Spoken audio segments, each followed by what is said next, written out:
अध्याय 61। क्योंकि बहुत अधिक प्रशंसक उपस्थित नहीं थे, पूर्वावलोकन समाप्त होने के बाद प्रत्येक व्यक्ति को मुख्य अभिनेताओं द्वारा हस्ताक्षरित एक पोस्टर दिया गया।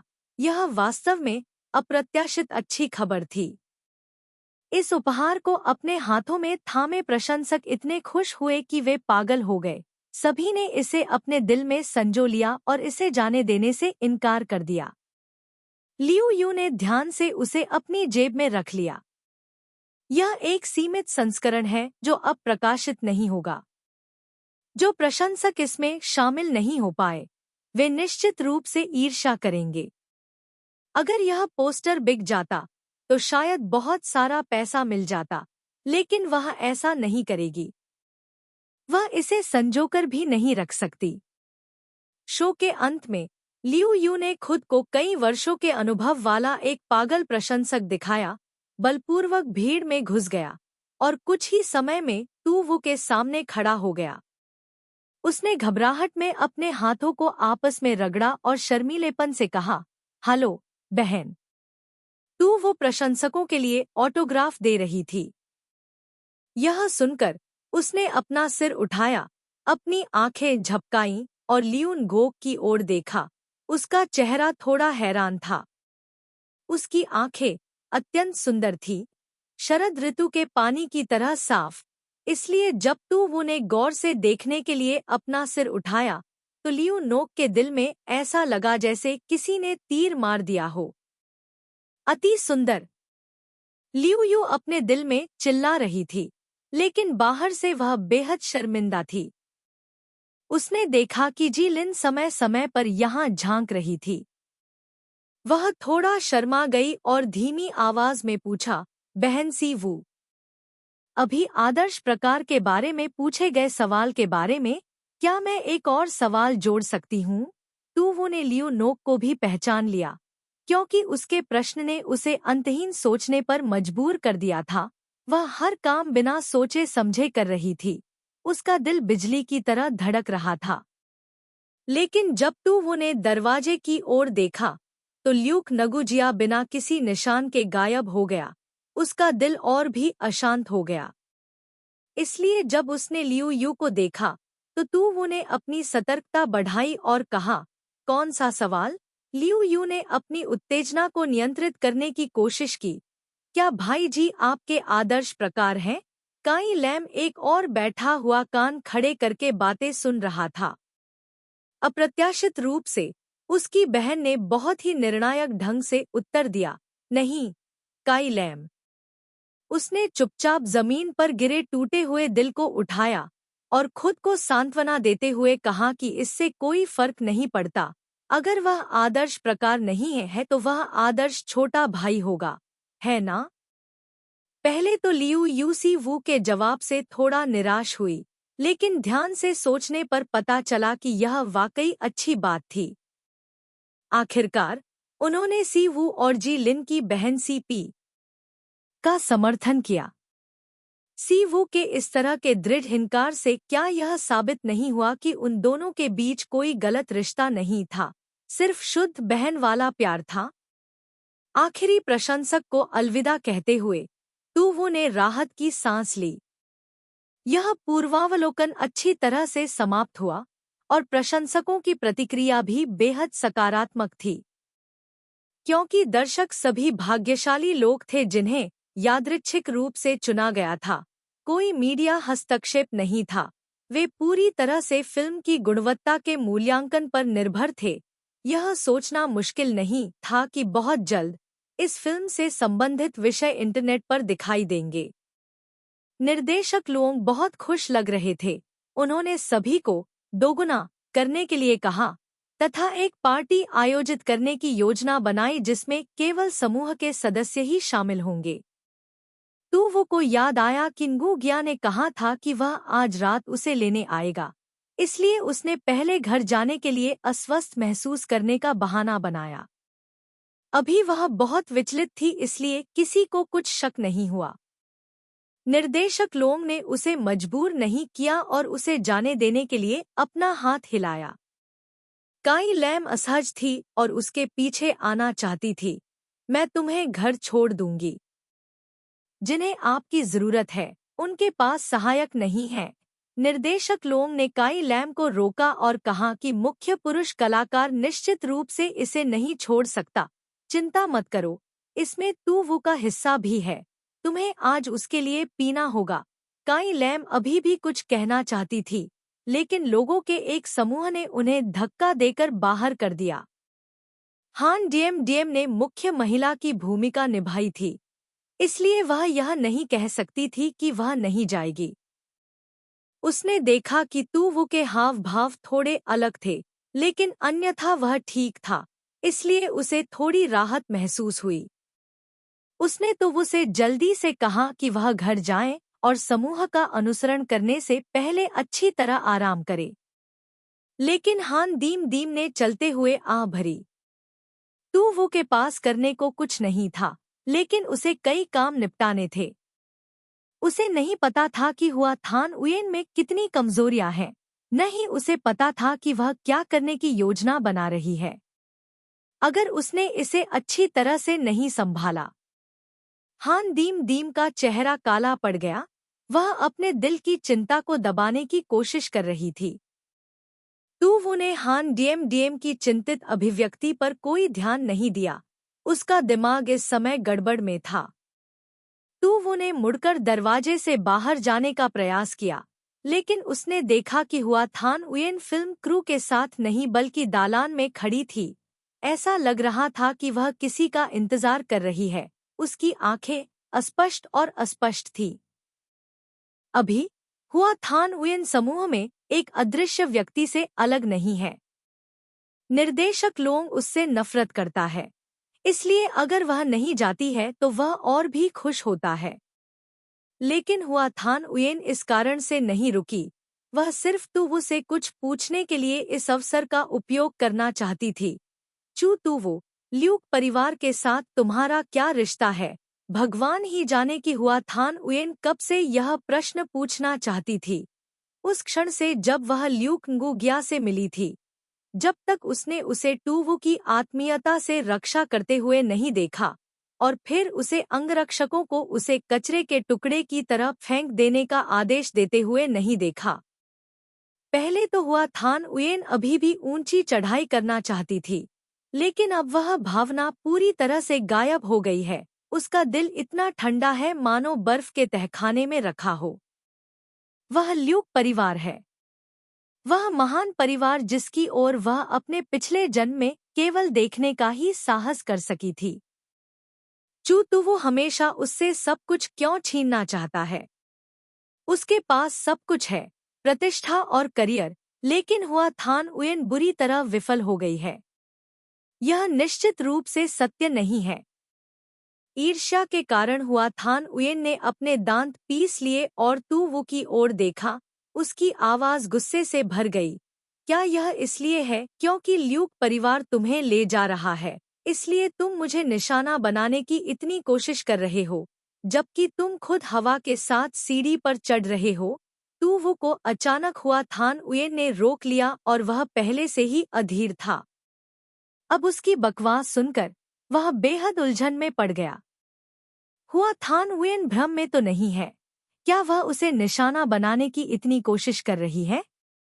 वह इतनी स्वतंत्र नहीं थी, और अगर उसे सही याद है तो यह स्पष्ट रूप से हुआ थान उयेन था जो सबसे पहले उसे चिढ़ाने आया था, है ना? तूवू ने भौहें सिकोड़ी। उसकी आवाज ठंडी हो गई। इसका तुमसे क्या लेना देना है? क्या आपको ल्यूक परिवार के साथ अपने संबंधों के बारे में उसे बताने की जरूरत है? अपनी बात समाप्त करने के बाद तूवू ने हुआ थान उयेन के आसपास घूमने का इरादा किया। किसने सोचा होगा कि वह अचानक चीजों को मुश्किल बना देगी?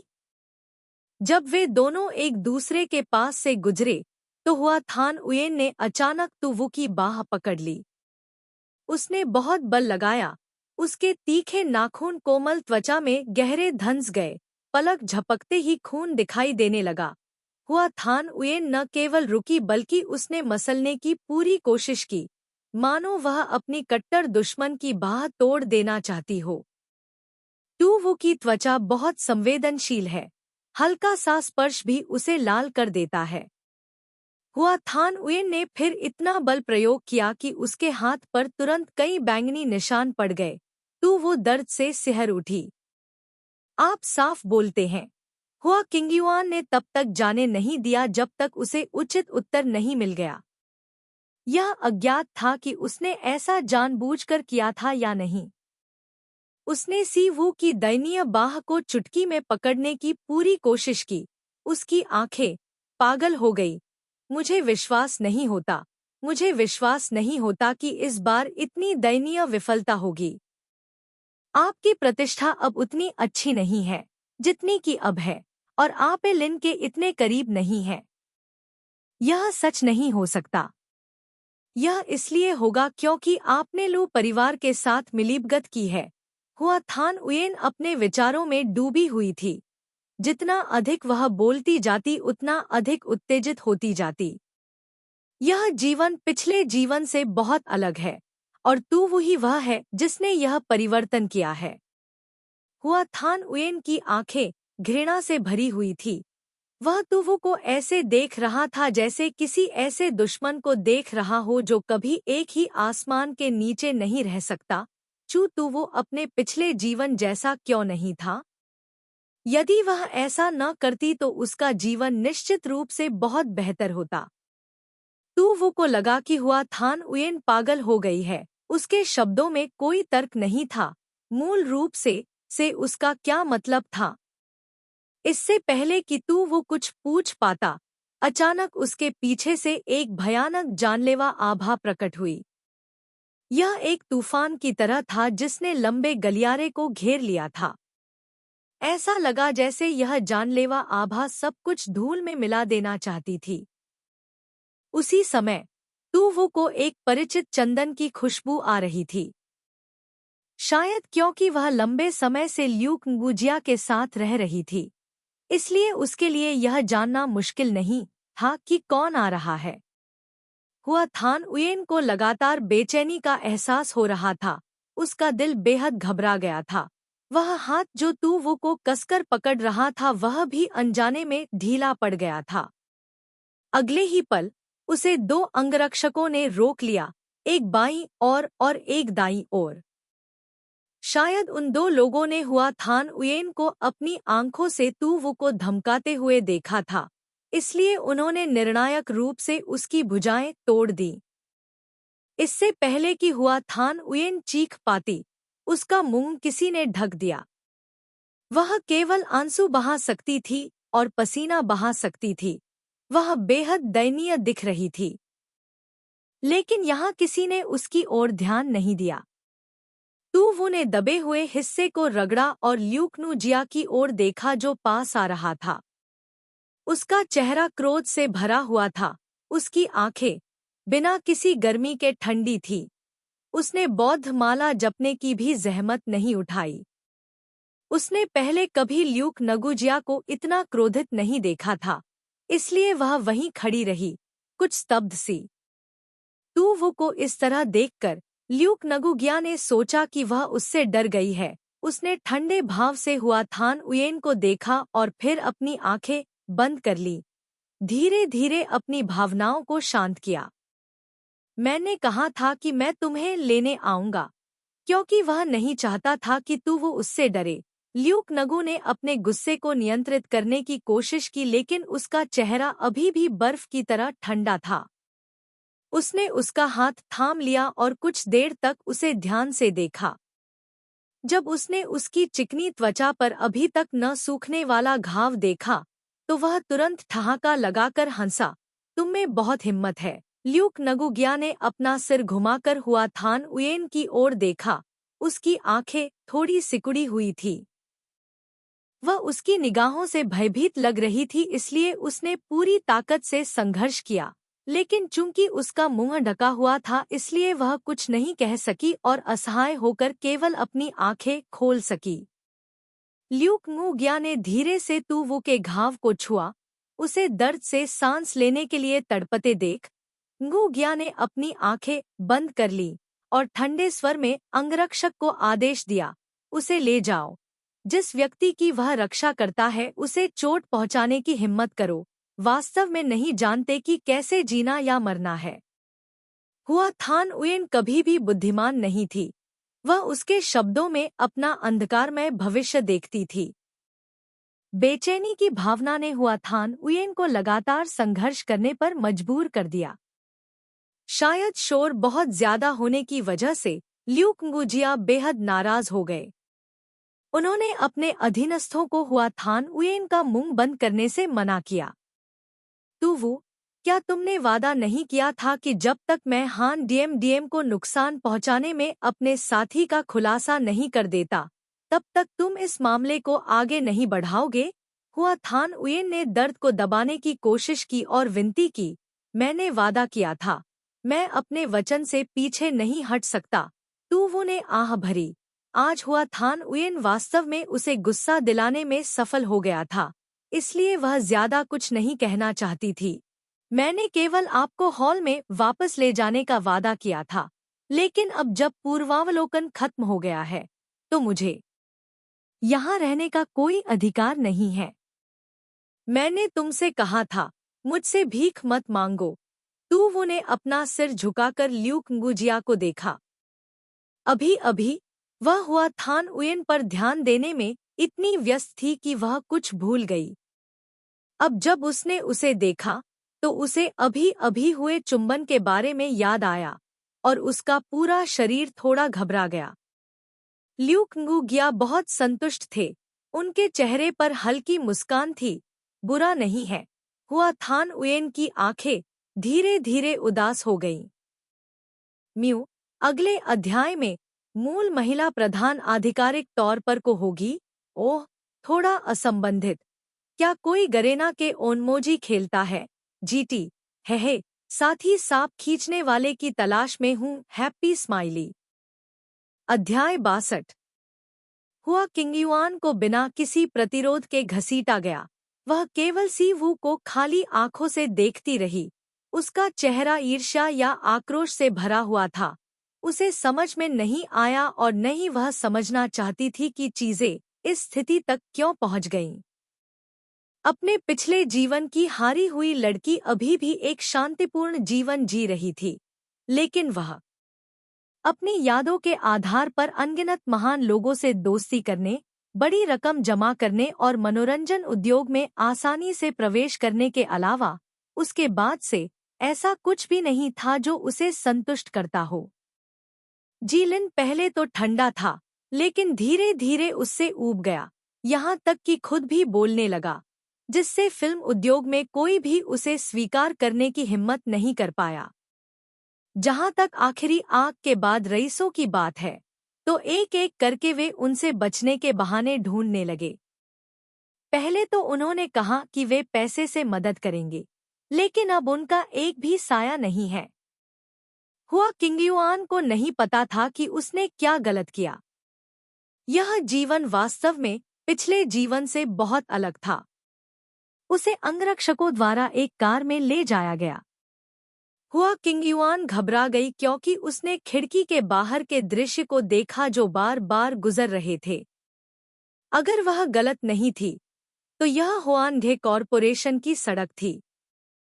हुआ थान उयेन बहुत घबराई हुई थी और उसने धीमी आवाज में पूछा, तुम लोग आखिर क्या करना चाहते हो? तुम मुझे कहाँ ले जा रहे हो? किसी कारण से उसे बहुत बेचैनी महसूस हो रही थी, जैसे कि वह कोई महत्वपूर्ण चीज खोने वाली हो। साथ ही उसे अनिच्छा भी महसूस हुई।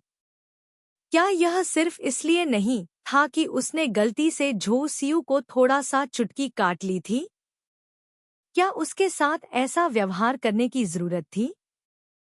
कार बेहद शांत थी। किसी ने भी जू किंगयुआन पर ध्यान नहीं दिया, जिससे वह और भी ज्यादा असहज महसूस करने लगी। पांचवें मास्टर का उसे ले जाने से क्या मतलब था? क्या वह उसे मारना चाहता था? नहीं, ऐसा नहीं हो सकता। आखिरकार वह एक सेलिब्रिटी थी, एक सार्वजनिक हस्ती। यहाँ तक कि ल्यूक परिवार भी ऐसा करने की हिम्मत नहीं करेगा। लेकिन हुआ किंग वान के दिल में वह बहुत स्पष्ट थी। यह सब सिर्फ उसका खुद को दिलासा देने का प्रयास था, लेकिन अगर वह बहुत ज्यादा नहीं सोचती तो कार के माहौल से वह निश्चित रूप से पागलपन की हद तक प्रताड़ित हो जाती। लू परिवार ने एक हाथ से आसमान को ढक लिया। अपने पिछले जीवन में वह जानती थी कि लू परिवार को नाराज करने वाले किसी भी व्यक्ति का अंत अच्छा नहीं होगा। यह सोचकर हुआ किंगयुआन को थोड़ा पछतावा हुआ। अगर उसे पता होता तो उसे झू सियू की हरकतों की परवाह नहीं करनी चाहिए थी। चीजें इस तरह खत्म नहीं होती। आखिरकार कार हुआन्ये कॉरपोरेशन के मुख्य द्वार के सामने रुकी। इस जगह पर अनगिनत प्रसिद्ध कलाकार आते जाते रहते थे, इसलिए कई पपराजी 24 घंटे दरवाजे के बाहर बैठे रहते थे। यह सब खत्म हो गया है। अगर कोई उसे घसीटते हुए देख लेता है तो उसकी प्रतिष्ठा निश्चित रूप से नीचे गिर जाएगी। सौभाग्य से अंगरक्षक का उसे कार से बाहर आमंत्रित करने का कोई इरादा नहीं था। ऐसा लग रहा था कि वह बस रास्ते में कुछ करने के लिए रुका था। हुआ थान उयेन ने राहत की सांस ली। लंबे समय के बाद एक युवक कंपनी से बाहर चला गया। ड्राइवर ने कार से बाहर निकाला और यात्री के दरवाजे को खोला। सम्मानपूर्वक उसे कहा, युवा गुरु, 5वें मास्टर ने कहा कि यह लड़की आपकी है, इसलिए आप उसे संभालते हैं। इंग्सहाउ अंदर गया। कार फिर से आगे बढ़ने लगी। उसने रियरव्यू मिरर के माध्यम से देखा और देखा कि जू किंगयुआन बेहद असहज था, लेकिन वह मुस्कुरा सकता है। आप जू किंगयुआन हैं, ठीक है।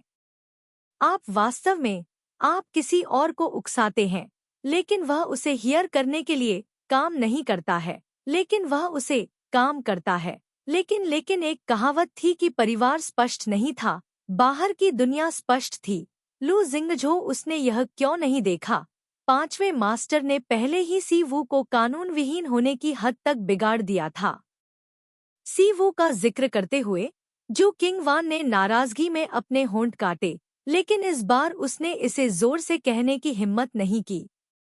लू जिंगझो ने बोलना जारी रखा, हुआन यी के साथ तुम्हारा अनुबंध यहीं समाप्त होता है। चाहे तुम हुआन यी से कितना भी पैसा कमा लो, मैं किसी को इसे वापस लेने के लिए कहूंगा। जू किंग वान को लगा जैसे उसके कान पर बिजली गिर गई हो।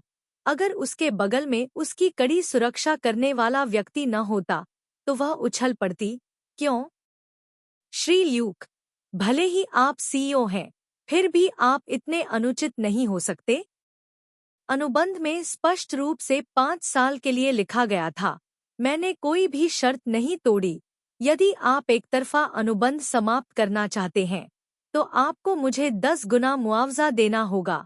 पुनर्जन्म के बाद जू किंगयुआन को एक बात स्पष्ट रूप से पता थी, हुआन यी भविष्य में बड़ी और बड़ी होती जाएगी, मनोरंजन उद्योग की अधिपति बन जाएगी। इसलिए उसने हुआन यी के साथ अनुबंध पर हस्ताक्षर करने के लिए हर तरह की कोशिश की। अगर उसके पास यह ठोस समर्थन नहीं होता तो आगे की राह बेहद कठिन होती। नहीं, उसके पास और क्या रास्ता था? तुम्हें मुआवजा? लू शिंगझो ने कुछ हास्यास्पद सुना था। उसने पलटने की भी जहमत नहीं उठाई। जू किंगयुआन को दस्तावेजों का एक ढेर फेंक दिया और ठंडे स्वर में कहा, ये शब्द मेरे द्वारा कहे जाने चाहिए। किसने कहा कि उसने कोई शर्त नहीं तोड़ी? अनुबंध काले और सफेद रंग में लिखा गया था और वह उसी कंपनी के कलाकारों को बदनाम नहीं कर सकती थी। उसने टू वू के साथ जो किया वह उसके दिल में स्पष्ट था। जिसे मुआवजा दिया जाना चाहिए वह आप, जू किंगयुआन है। जू किंगयुआन के दिल ने लगभग पिटाई कर दी। क्या इसका मतलब है? क्या यह हो सकता है कि किसी ने उसे हायर करने के लिए किसी को हायर करने के लिए पता लगाया हो? सबूत? आप यहाँ क्यों नहीं आते हैं और उसके साथ 3 तरफा बहस करते हैं और देखें कि कौन फंसा रहा है? उसके द्वारा फंसाया नहीं जाना चाहिए। जो कुएं में गया था वही उसकी सबसे ज्यादा परवाह करता था। ल्यूक तिन्ह चाओ को अभी भी लगा कि यह पर्याप्त नहीं था। केवल इतना ही नहीं, आपने अपनी प्रतिष्ठा चमकाने के लिए हान डीएम को नुकसान पहुंचाने के लिए भी किसी को ढूंढ लिया। अगर मैंने इसे रोकने के लिए किसी को नहीं भेजा होता तो मुझे डर है कि पांडुलिपि सार्वजनिक कर दी गई होती। जो किंगयुआन हैरान और क्रोधित दोनों थी। यह निश्चित रूप से झो सियू था जिसने उस पर आरोप लगाया था। वह इतनी गुस्से में थी कि उसे खून की उल्टी आ रही थी। राष्ट्रपति लू, लेकिन हान तियानडियन हुआन्ये का कलाकार नहीं है। इसका आपसे क्या लेना देना है? किसने कहा कि इसका आपसे कोई लेना देना नहीं है? लू जिंगझो ने धीरे से कहा, मैंने सुना है कि हान तियानडियन का अपनी पुरानी कंपनी के साथ अनुबंध अभी अभी समाप्त हुआ है और वह एक नया घर तलाश रही है। कल हुआन्ये का स्टाफ बातचीत करने के लिए उसे ढूंढने जाएगा। कंपनी के कलाकारों के बारे में चिंता करने में मुझे क्या दिक्कत है, लेकिन तुम, जो किंगयुआन, भले ही मैं इसका जिक्र न करूं, मेरे पास जो सबूत हैं, मैं तुम पर कोर्ट में मुकदमा कर सकता हूं। जो किंगयुआन का चेहरा खून से लथपथ था। लू शिंगझो ने उसे 2 रास्ते बताए, लेकिन असलियत में दोनों रास्ते नष्ट हो गए। हुआन्ये और लू परिवार को अपमानित करते हुए उसे मनोरंजन उद्योग से बाहर निकाल दिया गया, और यहाँ तक कि जब तक उसका परिवार दिवालिया नहीं हो जाता तब तक वह मुआवजा भी देना चाहती थी। और कौन उसकी मदद करने को तैयार होगा? वह जिन लोगों को जानती थी वे सभी पुराने लोमड़ी थे और बिल्कुल भी ऐसा सौदा नहीं करेंगे जो उनके लिए फायदेमंद न हो। पहले तो जो किंगयुआन को चिंता थी कि लू शिंगझो बल का प्रयोग करेगा, लेकिन यह दस्तावेज उसे शारीरिक और मानसिक रूप से थका देने के लिए पर्याप्त था। हालांकि वह वास्तव में यह नहीं समझ पाई कि भगवान ने उसे फिर से जीने क्यों दिया। क्या वह खुद को बुरी तरह से हारते देखने के लिए फिर से जीने वाली थी? जो किंगयुआन, चुनो। लू शिंगझो ने उसे देखा, उसकी आंखों में रोशनी भर गई। ठंडे स्वर में, अनुबंध समाप्त करने को स्वीकार करो और हुआनधे को हुए नुकसान की भरपाई करो, या ल्यूक परिवार का दुश्मन बन जाओ। उसने हिसाब लगाया था, मुआवजा सिर्फ हुआ थान उयेन के पास मौजूद संपत्तियों के लिए पर्याप्त था। आखिरकार ल्यूक परिवार एक व्यवसायी था, वे कभी भी पैसे कैसे खो सकते थे। तुवु ने आज्ञाकारी रूप से ल्यूक ngू परिवार को उसे घर ले जाने दिया। हुआ किंगयुआन को उसके सामने ही घसीटा गया। वह वास्तव में पूछना चाहती थी कि उसका अंत क्या होगा, लेकिन उसके चेहरे पर अभी तक कम नहीं हुए जानलेवा इरादे को देखकर सीवू होशियार था और उसने एक शब्द भी कहने की हिम्मत नहीं की। हुआ किंगयुआन निश्चित रूप से रक्तपात से बच नहीं सकता था, लेकिन सीवू परवाह नहीं करना चाहती थी। उसका मानना था कि 5वें मास्टर के पास औचित्य की भावना थी। हुआ किंगयुआन की तुलना में वह स्वाभाविक रूप से 5वें मास्टर की ओर अधिक झुकी हुई थी। आखिरकार उसने उसे अपना गुस्सा निकालने में मदद की थी, है ना? उसके घर के नीचे खड़े होने तक उसका चेहरा अभी भी ठंडा था और उसने एक शब्द भी नहीं कहा। लू वूजिया ने हमेशा की तरह अधीनस्थों को भगा दिया। सीवू का हाथ पकड़कर ऊपर की ओर चल दिया। इस अजीब माहौल में वह बेहद असहज और भयभीत महसूस कर रही थी। सौभाग्य से जो किंगवान ने पहले भी परेशानी खड़ी की थी, इसलिए सीवू को कुछ भी महसूस नहीं हुआ। लेकिन अब जब केवल 2 लोग बचे थे तो उसे अनजाने में अभी अभी का चुंबन याद आ गया। लू वूजिया क्या करना चाहती थी? घर लौटने के बाद सीवू ने वूजिया की सख्त निगरानी में एक कटोरी दवा पी ली। वह खुद नहीं जानती थी कि उसके पास रहने पर उसे खून की उल्टी होने की संख्या बहुत कम हो गई थी। हालांकि वह अभी भी असहज महसूस कर रही थी, लेकिन यह सहनीय सीमा के भीतर था, पहले की तरह लगातार खून की उल्टी करने की हद तक नहीं। सीवू आज्ञाकारी ढंग से सोफे पर बैठ गई, अपना सिर उठाकर खिड़की के पास खड़े लंबे आदमी को देखने लगी। वह बहुत देर तक हिचकिचाती रही, लेकिन आखिरकार उसकी जिज्ञासा जीत गई। लू युआन हे, अभी तुमने क्या कहा था? जैसे ही उसके मुंह से ये शब्द निकले, सीयू को थोड़ा अफसोस हुआ। सवाल पूछने का यह सही समय नहीं था। अगर उसने इस बारे में बहुत सोचा, तो यह वाकई बहुत शर्मनाक होगा। वह अभी भी विषय बदलने के लिए अपने दिमाग पर जोर डाल रही थी, लेकिन लू वुजिया ने पलटकर कुछ सेकंड के लिए उसे गौर से देखा। थोड़ी देर बाद उसने आह भरी।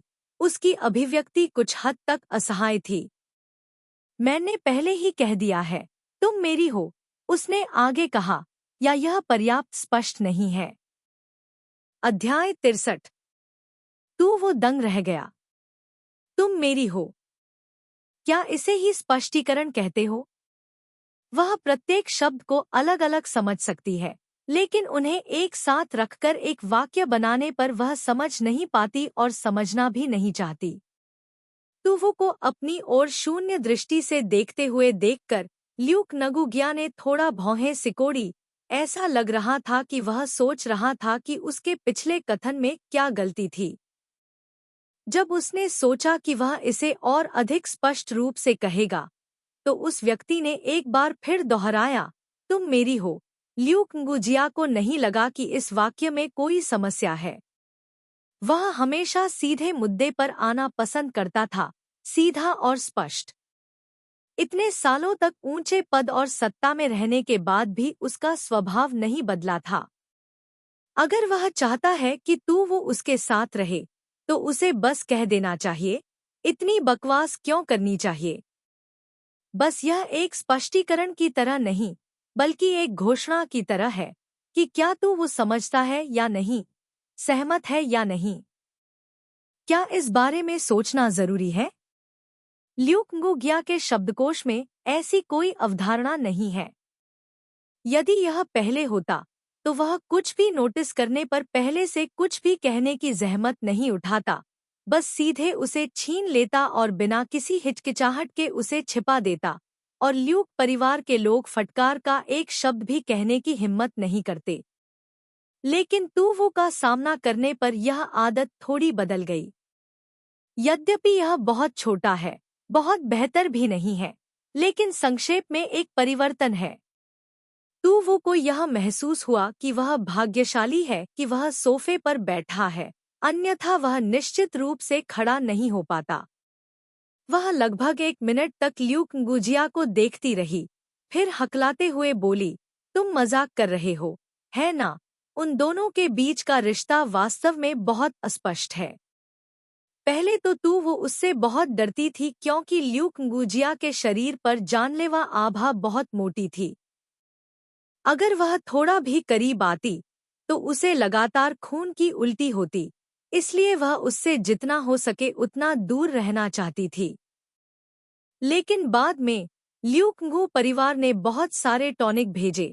इन दवाओं की बदौलत उसका शरीर स्वस्थ और तंदुरुस्त हो गया। इस समय तुवो को दोषी महसूस हुआ। क्या वह उसका स्वागत ठंडे चेहरे से कर सकती थी? इसलिए उसने अपने दिल में डर को दबाने की कोशिश की, इस आदमी के साथ सामान्य व्यवहार करने की कोशिश की। परिणामस्वरूप भय कम हो जाता है, लेकिन जिज्ञासा बढ़ जाती है। कभी कभी तुवो को भी आश्चर्य होता कि ल्यूक नगुगिया ने ऐसा क्यों किया। बस खेल रहे हो? ठीक इसी तरह, जब तक स्टूडियो में आग नहीं लग गई, तुवो ने उसे अचंभित होकर उसे बाहर ले जाने के लिए दौड़ते हुए नहीं देखा। वह बहुत आभारी महसूस कर रही थी। ऐसी कई कहानियां थीं। उदाहरण के लिए, 5वां मास्टर सिर्फ जी परिवार के पास आया था ताकि उसका समर्थन कर सके, या वह बिना कुछ कहे ऑडिशन में आ गया। सीयू को लगा कि उसे ऐसा व्यक्ति होना चाहिए जो मनोरंजन उद्योग के दलदल में न फंसे, लेकिन फिर भी वह आया। तुवो को यकीन नहीं होता कि ल्यूक नगुजिया का कोई इरादा नहीं है, यह सिर्फ एक संयोग है। वह इतनी बेवकूफ नहीं है। लेकिन क्योंकि वह नहीं जानता था, तुवो अंतहीन सोचते हुए सावधानीपूर्वक उसके साथ रहती थी। बस उसने कभी ल्यूक ngू परिवार से मिलने वाले उत्तर के बारे में नहीं सोचा। घबराहट में तू वो को पता नहीं चला कि उसने क्या कहा। ल्यू कुएन हुआ, नहीं गुजिया, मजाक करना बंद करो। ऐसी बातें कहने से दूसरों को गलतफहमी हो सकती है। वह यह सोचने से खुद को रोक नहीं पाई कि nguजिया उसे पसंद करती होगी। यह बहुत डरावना था। ल्यू ngू ने शांतिपूर्वक बीच में टोकते हुए कहा, क्या गलत समझा? मैंने बहुत स्पष्ट रूप से कहा था। उन्होंने गलतफहमी में कोई औचित्य नहीं देखा। तू वो उसका है, क्या यह बहुत पहले ही तय नहीं हो गया था? यदि नहीं, तो वह उसकी इतनी चिंता और सुरक्षा क्यों करेगा? तू वो इतनी चिंतित थी कि उसके गाल लाल हो गए। उसे लगा जैसे उसका दिमाग और ल्यूक nguजिया का दिमाग एक ही आवृत्ति पर नहीं है। उसने शर्म से अपनी आंखें बंद कर ली और पूछा, मुझे एक निश्चित उत्तर दो। क्या तुम्हारा मतलब है? क्या तुम मुझे पसंद करते हो? पहले तो वह वाक्पटुता और तर्कपूर्ण ढंग से बोल रही थी और ऐसा व्यवहार कर रही थी जैसे कि यदि उसे उचित उत्तर नहीं मिला तो वह बात नहीं छोड़ेगी। लेकिन बाद में उसकी आवाज और अधिक नरम होती गई, विशेषकर अंतिम 5 शब्दों में, जो मच्छर की भिनभिनाहट के समान नरम थे, और साथ ही उसके कान भी चमकदार लाल हो गए। पसंद करना? ल्यूक nguजिया ने गंभीरता से सोचते हुए भौहें सिकोड़ी। ऐसा लग रहा था कि उसने पहले कभी इस भावना का अनुभव नहीं किया था, इसलिए वह नहीं जानता था कि यह कैसा था। लेकिन वह एक बात को लेकर आश्वस्त था, तू वही उसके साथ हो सकती थी, कोई और नहीं, चाहे वह कोई भी हो, क्योंकि यह छोटी लड़की उसकी थी। ऐसा लगता है जैसे उसके पास कोई अत्यंत कीमती वस्तु है जिसे वह छूना भी नहीं चाहता और कोई भी अन्य व्यक्ति उसे छू नहीं सकता। लेकिन इसमें कुछ बहुत अलग था। यह अधिकार जताने की भावना उसके प्रति उसकी भावनाओं को व्यक्त करने के लिए पर्याप्त नहीं थी। ल्यूक ngू परिवार को पहली बार एक कठिन समस्या का सामना करना पड़ा। वर्षों के अनुभव ने उसे बताया, भावनाएं एक निरर्थक चीज है, लेकिन तू वो अलग है, और जो अलग है। ल्यूक nguजिया ने भौहें सिकोड़ी, विचार किया और कुछ नहीं बोला। तू वो ने उसे देखा और बहुत देर तक सोचा। उसे केवल यह महसूस हुआ कि उसका चेहरा अब पहले जैसा गर्म नहीं था, लेकिन उसका दिल बेहद ठंडा था। वह जवाब का इंतजार नहीं कर सकी, उठ खड़ी हुई और रसोई में चली गई, विषय बदलने की कोशिश करते हुए। आप पूरी रात मेरा इंतजार कर रहे हैं, क्या मैं आपके लिए देर रात का खाना बनाऊं? चिंता न करें, मुझे याद है कि आप कुछ नहीं खा सकते हैं। इस बार मैं निश्चित रूप से कोई गलती नहीं करूंगी। तू वो ने ध्यान भटकाकर खाना पकाने की सामग्री खोजी, लेकिन इससे पहले कि वह रेफ्रिजरेटर खोल पाती ल्यूक nguजिया चुपचाप उसके पीछे खड़ा हो गया, उसकी कमर को गले लगाया, उसे घुमाया और रसोई के काउंटर पर दबा दिया।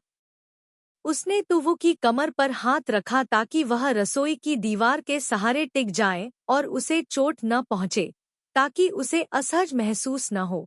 लेकिन वह अपनी नाक की नोक के आसपास फैली चंदन की खुशबू से थोड़ी अपरिचित थी। तार्किक रूप से कहें तो उसे इतनी तीखी प्रतिक्रिया नहीं करनी चाहिए थी। आखिरकार वह और ल्यूक nguजिया पहले भी एक दूसरे को गले लगा चुके थे और वे एक ही बिस्तर पर सोए भी थे। यह दूरी नजदीकी नहीं मानी जाती थी, लेकिन तुवु को अचानक घबराहट महसूस हुई। शायद ऐसा इसलिए था क्योंकि उसने ल्यूक nguजिया के साथ सीधी बात की थी, लेकिन उसे कोई जवाब नहीं मिला था, या शायद ऐसा इसलिए था क्योंकि ल्यूक nguजिया के शरीर पर खतरनाक आभा सुरक्षा स्तर को पार कर गई थी, जिससे तुवु को असहज महसूस हो रहा था। संक्षेप में, वह बेहद घबरा गई थी। लेकिन ल्यूक nguजिया की अगली चाल ने उसे पूरी तरह से चक्कर में डाल दिया। तुवु को कसकर गले लगाया गया और वह हिल नहीं पा रही थी। उसने उसे हिलने से रोकने के लिए उसकी ठोड़ी पकड़ ली। उसने अपना सिर नीचे कर लिया। उनके होंठ एक दूसरे से टकराए। हालांकि वह बहुत अंतरंगता से अभिनय कर रहा था, लेकिन ल्यू कंगुजिया ने अपनी आंखें बंद नहीं की। वह सीधे छोटी लड़की की बादाम जैसी आंखों में देखता रहा। इतने नजदीक से तू वो उसकी आंखों में एक ज्वाला को देख सकती थी। ज्वाला बड़ी और बड़ी होती जा रही थी। ऐसा लग रहा था कि वह उसकी त्वचा तक फैल रही है, जिससे वह लगातार लाल होती जा रही है। अब भी गलतफहमी है। ल्यूक नगुजिया वास्तव में तुवो पर दबाव नहीं डालना चाहता था। उसने बस धीरे से उसके मुलायम होठों को सहलाया। उनकी सांसें आपस में उलझ गईं। उसने धीरे से अपना हाथ छोड़ा जो तुवो की ठोड़ी को पकड़े हुए था, उसे उसकी गर्दन के पीछे ले गया और कुछ हद तक मोहक ढंग से कहा, यह मेरा इरादा है। तुवो कुछ भी नहीं बोल सका। वह केवल उस आदमी को देख सकता था जिसने उसे जबरदस्ती चूम लिया था। पूर्वावलोकन से बाहर आए प्रशंसकों को इस बात का बिल्कुल भी अंदाजा नहीं था कि जू किंगयुआन को किसी दुर्भाग्य का सामना करना पड़ा था। नहीं उन्हें पता था कि सियू को गर्दन के पिछले हिस्से से पकड़कर उसे चूमने के लिए मजबूर किया गया था। वे सभी बेहद खुश थे। काश वे वीबो पर जाकर शिकायत कर पाते। कितने उपहार थे, नाटक कितना उच्च गुणवत्ता वाला था, बहन सीपी कितनी पवित्र और शुद्ध थी। लियू यू भी उनमें से एक है। वह पोस्टर की तस्वीर लेने के लिए इंतजार नहीं कर सकी और हॉल में ली गई तस्वीरों को वेबो पर पोस्ट कर दिया। मुझे कस्टर्ड बन्स बहुत पसंद है। क्रू बहुत उदार है। हर कोई बाहर आकर इस पोस्टर को देखे। सभी को कई रोचक कहानियां सुनाएं। काइका ने तुवो को अपनी पीठ पर उठाकर घुमाया। उन्होंने व्यक्तिगत रूप से यहाँ तक कहा कि उनका आदर्श व्यक्ति वह है जो तुवो के साथ अच्छा व्यवहार करता है। मैं इतनी भावुक हो गई कि मैं वहीं रो पड़ी। टीटी, उनकी बहन का रिश्ता सचमुच पवित्र है। लियू यूजी लिन फैन क्लब की प्रमुख ताकतों में से एक है, इसलिए वीबो पर उसके बहुत सारे प्रशंसक हैं। उसके पोस्ट करने के कुछ ही मिनटों के भीतर कई लोगों ने टिप्पणी की, भाई काई, मैं खाना बनाना, कपड़े धोना और मालिश करना जानता हूँ। मैं सीवो के साथ अच्छा व्यवहार करने का वादा करता हूँ। भाई काई, मेरी तरफ जल्दी से देखो। क्या मैं तुम्हारा आदर्श प्रकार नहीं हूँ? मुझे लगता है क्यों का कहना है कि तो वो उसका आदर्श प्रकार है। कस्टर्ड भरने के साथ तिल के बीज लंबे समय तक जीवित रहें। यह चित्र बहुत प्यारा है। दोनों लोगों के बीच ऊंचाई का अंतर पहले से ही बहुत बड़ा था, यहाँ तक कि अगर तू वुक्याका के कंधे पर बैठ जाए तो भी अंतर बना रहेगा। हंसते हंसते मर जाओ। नहीं, क्यों का उसे राजकुमारी की तरह क्यों नहीं उठा रही है और इसके बजाय उसे एक बोरी की तरह उठा रही है? क्या हर कोई तुवो की घबराई हुई अभिव्यक्ति को नहीं देख सकता है जैसे कि वह गिरने वाली है? तुम क्या कर रहे हो? के वाई लियू यू ने देखा और मुस्कुराया। सच कहूं तो ज्यादातर लड़कियां सिर्फ चिढ़ाना चाहती थी और कभी नहीं सोचा था कि क्या लैम और तुवो एक जोड़ी बन जाएंगे। शायद ऐसा इसलिए था क्योंकि दोनों के बीच का माहौल बहुत गर्मजोशी भरा था, बिल्कुल परिवार जैसा लग रहा था। इसलिए लोगों ने किसी और चीज के बारे में नहीं सोचा। यह सोचकर लियू यू ने आह भरी, क्या अफसोस है। अगर वे सगी बहनें होतीं तो क्या यह बेहतर नहीं होता? खुशी खुशी चिढ़ाने के बाद लियू यू थोड़ा शांत हुआ और उसने एक और लंबा स्टेटस पोस्ट किया। इस बार यह कैंडी देने के बारे में नहीं था, बल्कि फिल्म क्वीन क्वोक पर गंभीरता से टिप्पणी करने के बारे में था। मुझे कस्टर्ड बन्स बहुत पसंद है। मुझे पता है कि क्वीन क्वोक रिलीज होने से पहले कई लोगों को संदेह था कि सीयू जैसा कोई अनुभवहीन नवागंतुक निर्देशक लियांग के काम को बर्बाद कर देगा। कुछ लोग ऐसे भी हैं जो सारा दिन उस पर गंदा पानी फेंकते रहते हैं। कहते हैं कि वह पिछले दरवाजे से गई थी। कहते हैं कि वह एक चलता फिरता फूलदान है, लेकिन आज मैं उनके चेहरे पर वार करूंगा। सिस्टर टू वो बेहद उत्कृष्ट हैं। उनका प्रदर्शन सचमुच सभी की उम्मीदों से परे था। मेरी व्यक्तिगत राय में, यदि सी वू न होता तो क्वीन क्वोक अपना आधा अर्थ खो देता। अध्याय 64। ऐसा सिर्फ लियू यूं ही नहीं सोचता। पूर्वावलोकन समाप्त होने के बाद उपस्थित भाग्यशाली प्रशंसकों ने फिल्म के लिए कुछ टिप्पणियां लिखीं, जिनमें से सभी ने पुष्टि की कि टू वू का प्रदर्शन बेहद उत्कृष्ट था। @insulator। सबसे पहले मैं टू वू से अपनी ईमानदारी से माफी मांगना चाहता हूं। फिल्म रिलीज होने से पहले मैं वास्तव में आपका विरोधी प्रशंसक था। मैंने अपना चेहरा ढक लिया था, इसलिए मैं इस बार सिर्फ यह देखने के लिए आया था कि आप कितना खराब प्रदर्शन करेंगे। लेकिन उम्मीद से परे, निर्देशक लोंग ने वाकई एक खजाना खोद निकाला है। जो लोग पहले सिस्टर टू वो के बारे में बुरा भला कहते थे, वे मुंह पर तमाचा खाने के लिए तैयार हो जाइए। मैं बात करना बंद कर रहा हूं। आप अपनी इच्छानुसार मार सकते हैं या मार सकते हैं। @बान डुओंग फेन। पूरी फिल्म में वैन हुआ के चरित्र ने मुझ पर सबसे गहरी छाप छोड़ी। अंततः समझ में आया कि नया सम्राट उसे अपने जीवन की श्वेत चांदनी, पहला प्यार, क्यों मानता था। शरीर कमजोर है लेकिन दिमाग मजबूत है, यहाँ तक कि जब उसे मजबूर किया जाता है तो वह झुकने के बजाय टूटना पसंद करता है। इतना ही नहीं, वह संगीत, शतरंज, सुलेख, चित्रकला और खगोल विज्ञान सहित हर चीज में पारंगत है। उसका चेहरा 360 डिग्री का खूबसूरत है, जिसमें कोई मृत कोण नहीं है। अगर मैं असली मर्द होता तो मैं भी उसे अपनी बाहों में लेकर जीवन भर प्यार करना चाहता। लेकिन भले ही मैं एक लड़की हूँ, फिर भी मेरे दिमाग में एक ही विचार आता है, बहन टू वू, मुझसे शादी कर लो। बड़ा होना कितना प्यारा है। हर बार जब मैं वान हुआ को खून खांसते हुए देखती हूँ तो मेरा दिल दुखता है। टीटी। फिल्म की गुणवत्ता बहुत अच्छी थी। वह बिल्कुल भी नकली नहीं लग रही थी, खासकर अंतिम दृश्य। यूं वह अंततः नए सम्राट द्वारा भूमिगत महल से बाहर लाया गया था।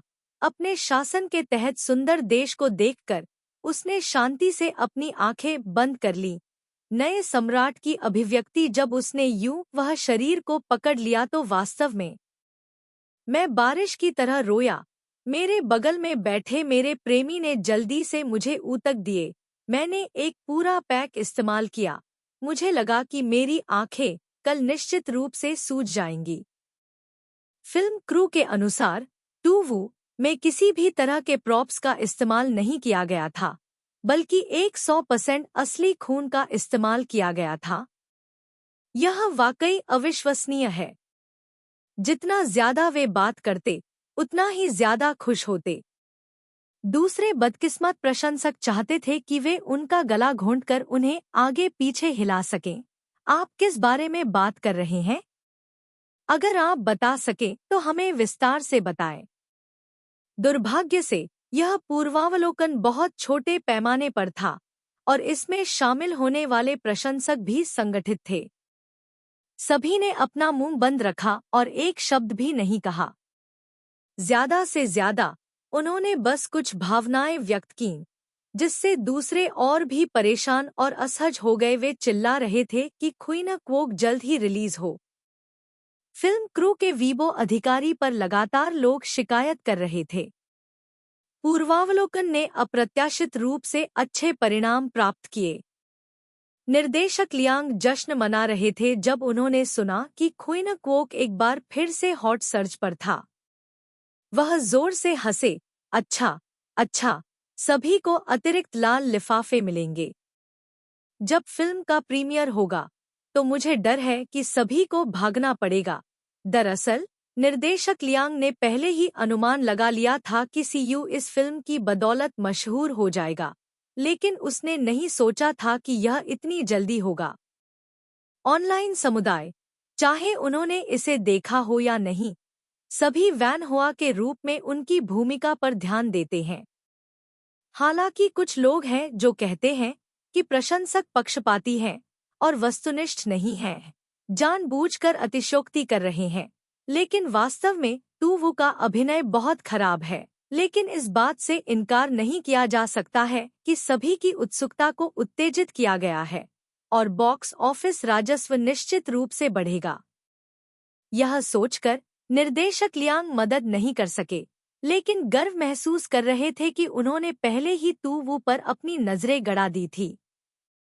उसने अपना वाइन का प्याला उठाया और उसे जी लिन के पास खनका दिया जो उसके बगल में बैठी थी, और धीरे से कहा, तुम्हारी बहन बहुत प्रतिभाशाली है।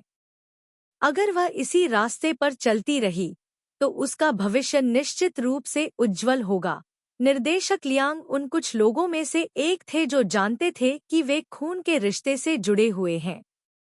उनकी पारिवारिक पृष्ठभूमि खराब नहीं थी, कुछ बातें पता लगाना मुश्किल नहीं था।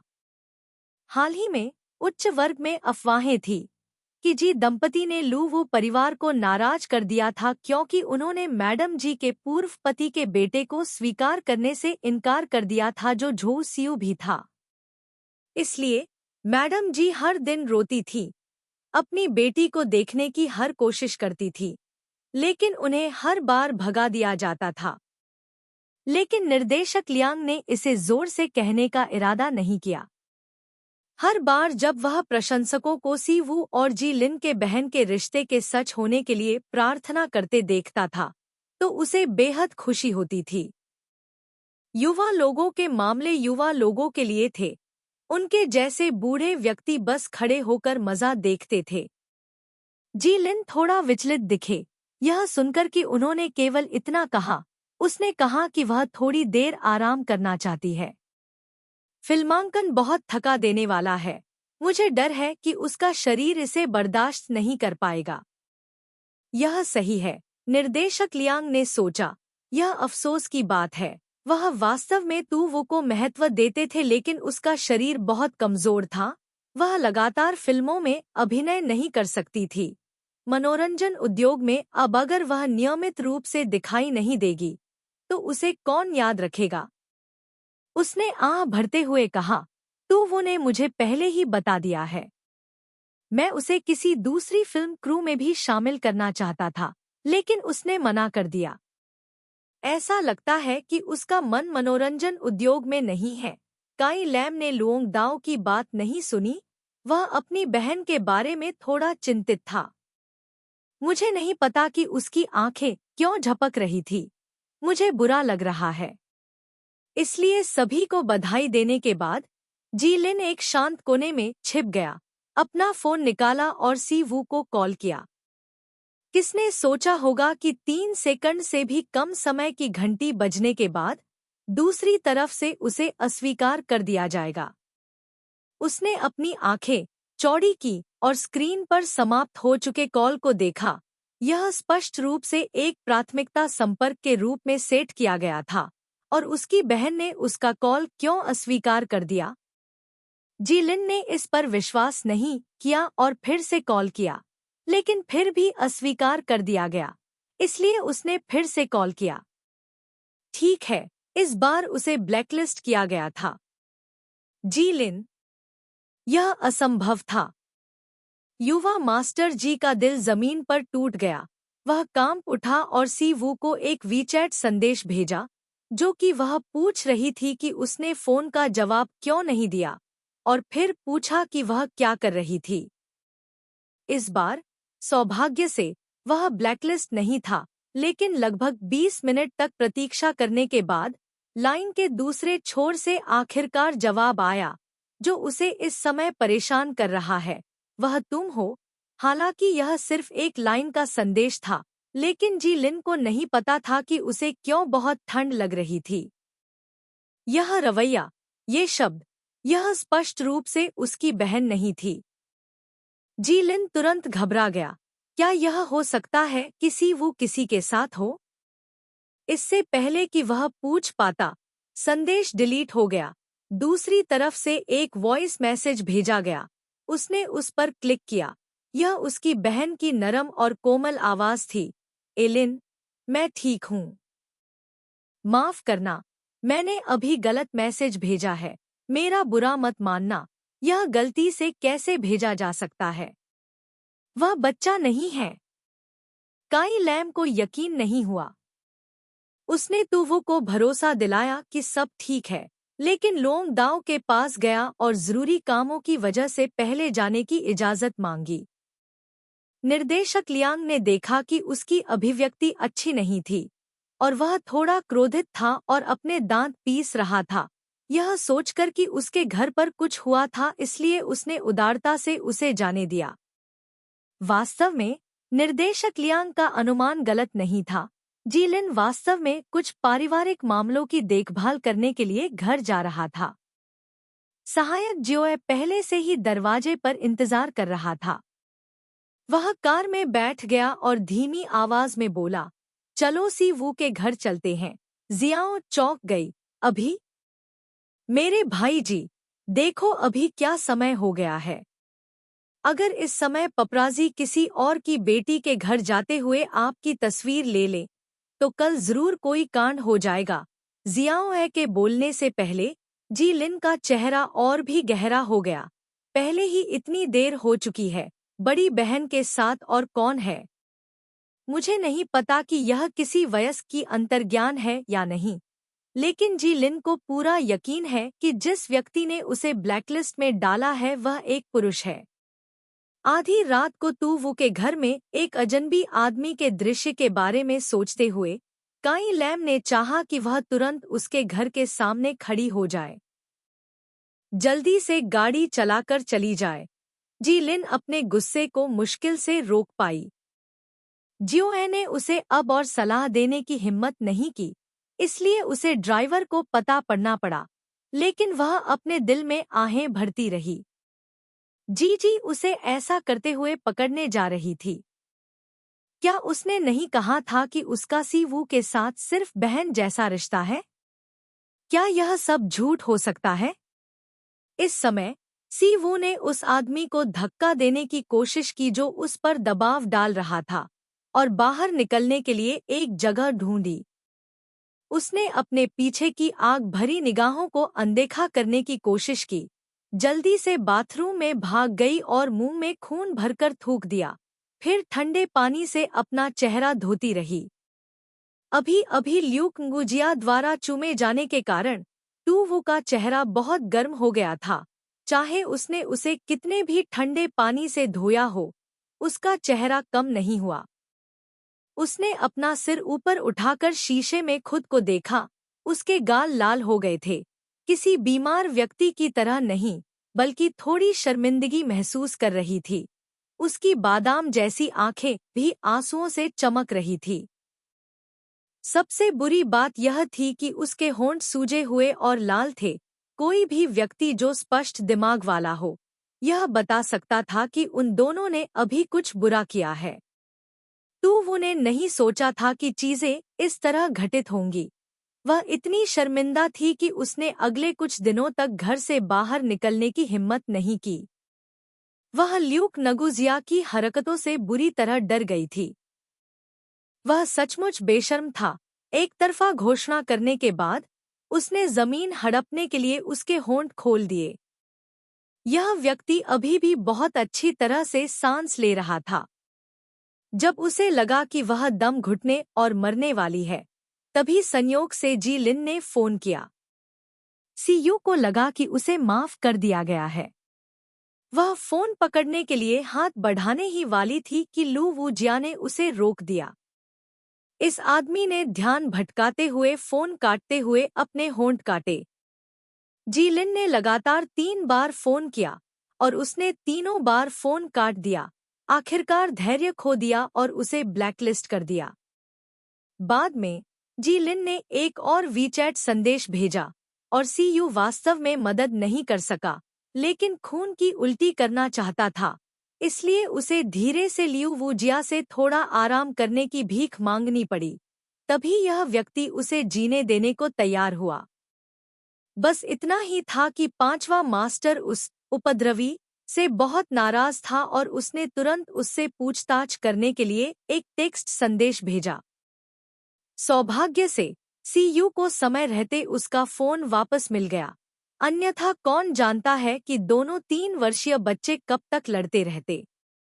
सारा खून थूकने के बाद सीयू लंगड़ाते हुए बाहर आया और देखा कि अपराधी आराम से सोफे पर बैठा है। उसके कपड़े साफ, शांत और स्थिर हैं। उसका बायां हाथ बौद्ध मनके से खेल रहा है। उसका दायां हाथ धीरे धीरे उसकी कॉमिक पांडुलिपि को पलट रहा है, जैसे कि कुछ हुआ ही न हो। सीयू चेहरा इंसान का, दिल जानवर का। वह मन ही मन कोस रही थी। इस समय दरवाजे की घंटी बजी और सीवू ने बाहर से दरवाजे पर दस्तक सुनी। क्या तुम घर पर हो? मेरे लिए दरवाजा खोलो। सीवू को लगा कि उसने अभी अभी पर्याप्त खून नहीं खाया है और उसके गले में ताज़ा खून का एक कौर बह निकला। क्या उसने पहले ही जी लिन को यह नहीं समझाया था कि सब कुछ गलतफहमी थी? फिर भी वह दरवाजा खटखटाने क्यों आया? अध्याय 65। दरवाजे पर दस्तक सुनकर ल्यूक नुंगजिया ने थोड़ा सा भौहें सिकोड़ी। उसकी आंखें झुंझलाहट से भर गईं। तूवू ने बाएं और दाएं देखा। हालांकि उसे लगा कि इस समय काई लैम के आने से चीजें और भी अस्त व्यस्त हो जाएंगी, लेकिन वह अपने छोटे भाई को अकेले बाहर नहीं छोड़ सकती थी। पहले से ही बहुत देर हो चुकी थी, इसलिए उसने ल्यूक नुंगजिया की ओर देखा और पूछा, तो क्या मैं उसके लिए दरवाजा खोल सकती हूँ? ल्यूक नुंगजिया को समझ में नहीं आया कि वह खुश हो या नाराज। उसने बस पूछा, यह आपका घर है, आप मुझसे क्यों पूछ रहे हैं? यदि उसकी आंखों में असंतोष न होता तो तूवू को लगता कि यह बिना किसी अर्थ के एक सत्य कथन था। तूवू ने गुस्से से सोचा, उसे नहीं पता कि उसने ल्यूक नुंगजिया से क्यों पूछा। शायद वह बहुत लंबे समय से उत्पीड़ित और शोषित थी। तूवू दरवाजा खोलने गई और उसने देखा कि काई लैम बाहर थकी हुई लेकिन बहुत सतर्क भाव से खड़ी थी। उसने उसे ऊपर से नीचे तक देखा। उसके साफ और बिना सिलवटों वाले कपड़े देखकर उसने राहत की सांस ली, लेकिन जब उसने तूवू के नरम होंठ देखे, ऐसा लगा जैसे किसी ने उन्हें बेरहमी से काट लिया हो। आखिर काई लैम 21वीं सदी का युवक है। अगर वह सुअर का मांस नहीं खाता तो उसने सुअर को दौड़ते हुए जरूर देखा होगा। इसके अलावा वह उद्योग में भी एक व्यक्ति है। उसे तुरंत पता चल गया कि क्या हुआ है। वह घाव स्पष्ट रूप से चुंबन के कारण हुआ था। जी लिन को लगा कि उसके दिमाग में खून दौड़ रहा है। आखिर यह कमीना कौन था जिसने उसकी बहन को रौंद दिया? तूवू को अभी भी समझ नहीं आया कि क्या हो रहा है। जब उसने देखा कि काई लैम की नजरें उसके होठों पर रुक गई हैं, तो उसे अचानक याद आया कि रसोई में अभी क्या हुआ था और उसके कान फिर से लाल हो गए। अरे नहीं, वह भूल गई। लैम, बहुत देर हो गई है, तुम यहाँ क्यों हो? बाहर बहुत ठंड है, चलो अंदर चलकर बात करते हैं। तूवू ने अपने होठों को ढक लिया, पलट गई। काई लैम की ओर देखने की हिम्मत नहीं जुटा पाई। उसे बहुत पछतावा हो रहा था। वह अपने भाई को दोबारा देखने के लिए तैयार नहीं है। काई लैम का चेहरा ठंडा पड़ गया। वह तूवू के पास से गुजरा और लिविंग रूम में प्रवेश किया, जहां उसका सामना ल्यूक नुंगजिया से हुआ, जो सोफे पर आंखें बंद करके आराम कर रहा था। उसने इस व्यक्ति को पहचान लिया। उसने पहले भी एक बार उसकी बहन को बचाया था और उसके माता पिता को भी कष्ट पहुंचाया था। तूवू को बचाने के मामले में क्या लैम वास्तव में आभारी था? इसलिए भले ही ल्यूक नुंगजिया कई बार मिलने आया, उसने थोड़ी सी भी परवाह नहीं की अपने माता पिता के लिए। क्या लैम ने चुप रहना चुना? वह जानता था कि ल्यूक नुंगजिया सिर्फ अपनी बहन को अपना गुस्सा निकालने में मदद करना चाहता था। उसके माता पिता ही वे थे जिन्होंने खुद पर यह सब लाया था। लेकिन मैंने नहीं सोचा था कि मैं उसे आधी रात को तू वो के घर में देखूंगा। काई लैम को वे 3 बार याद आ गए जब उसने उससे फोन काट दिया था और उसे तुरंत समझ आ गया कि यह किसने किया था। और उसकी बहन के होंठ पर घाव, जैसे कि उसने जी लिन की उज्ज्वल निगाहों को महसूस किया हो। लियू वुजिया ने आलस से अपनी आंखें खोलीं, बिना एक शब्द कहे अपने हाथ में बौद्ध मोतियों के साथ खेलना जारी रखा, इत्मीनान और इत्मीनान से, जैसे कि वह इस घर का मालिक था और जी लिन सिर्फ एक मेहमान था जो मिलने आया था और उसे चिंतित होने की आवश्यकता नहीं थी। दोनों व्यक्ति, एक खड़ा था और एक बैठा था, दोनों ही अत्यंत शांत थे। वे दो शिकारियों की तरह थे जो पहली बार मिल रहे थे और चुपचाप एक दूसरे की लड़ाकू शक्ति का निरीक्षण और आकलन कर रहे थे। लिविंग रूम बहुत शांत था। दरवाजा बंद करने के बाद तू वो अंदर आई और इन दो लोगों को देखा। उसका सिर बेहद दर्द कर रहा था। वह अकेले ल्यूक नगु परिवार को बर्दाश्त नहीं कर सकती थी। और काई लैम फिर से दौड़ती हुई आई। वह आज रात अच्छी तरह से सो नहीं पाएगी। करीब 1 मिनट तक चली लंबी लड़ाई के बाद आखिरकार जी लिन ने पहल की। उसने अपना सिर घुमाकर सीयू की तरफ देखा, जो नहीं जानती थी कि इस स्थिति को कैसे संभालना है। आदत से बाहर उसने बिगड़ैल होने का नाटक किया।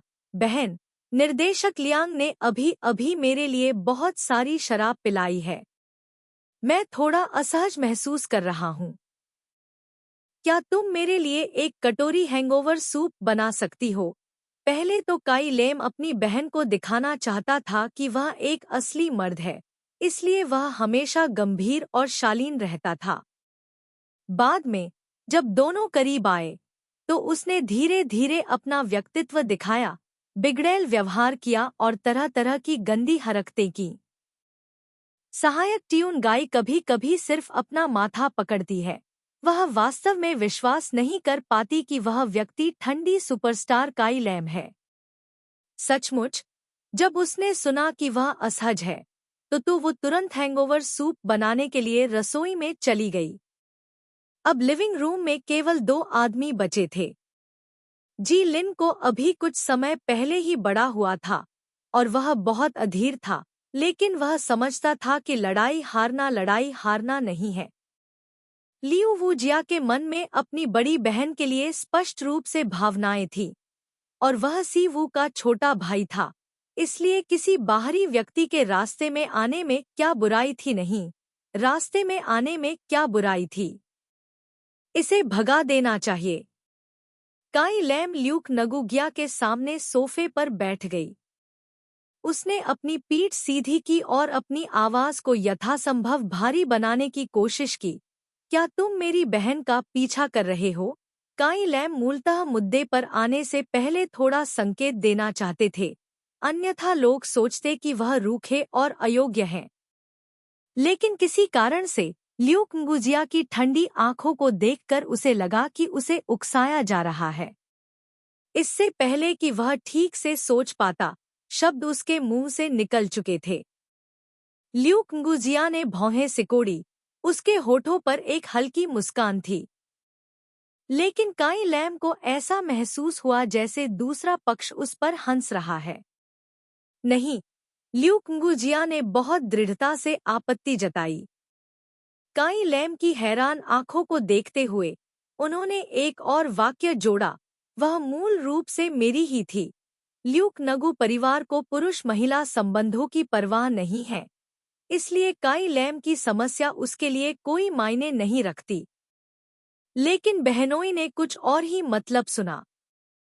काई लैम का चेहरा काला पड़ गया। वह दूसरे व्यक्ति की ओर इशारा करने से खुद को रोक नहीं सका।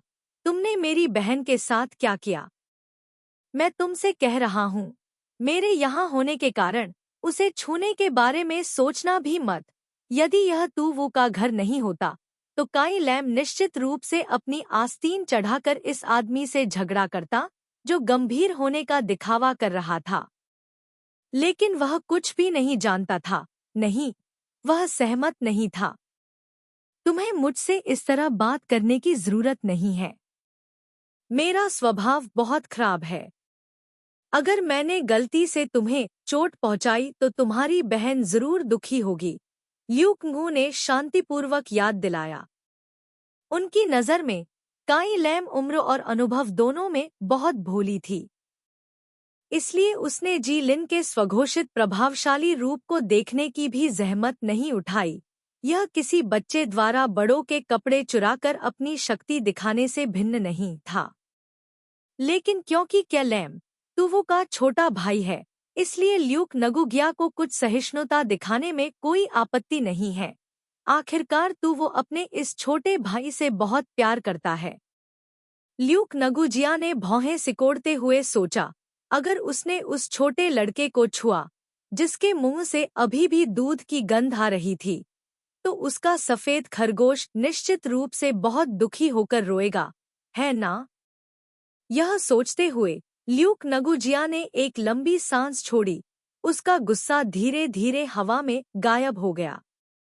उसे खुद भी इसका एहसास नहीं था, उसे टूवो को लाड प्यार करने की आदत पड़ गई थी। यदि वह काई लैम नहीं बल्कि कोई और होता तो उसकी कब्र पर घास 2 मीटर से अधिक ऊंची होती। क्या तुम्हें लगता है कि अगर तुम ऐसा कहोगे तो मैं डर जाऊंगा? नवजात बछड़ा काई लैम बाघों से नहीं डरता था। वह जानता था कि यह आदमी कितना डरावना है। अपने माता पिता के भाग्य को देखकर वह समझ गया कि ल्यूक परिवार को भड़काना कोई समझदारी वाली बात नहीं है।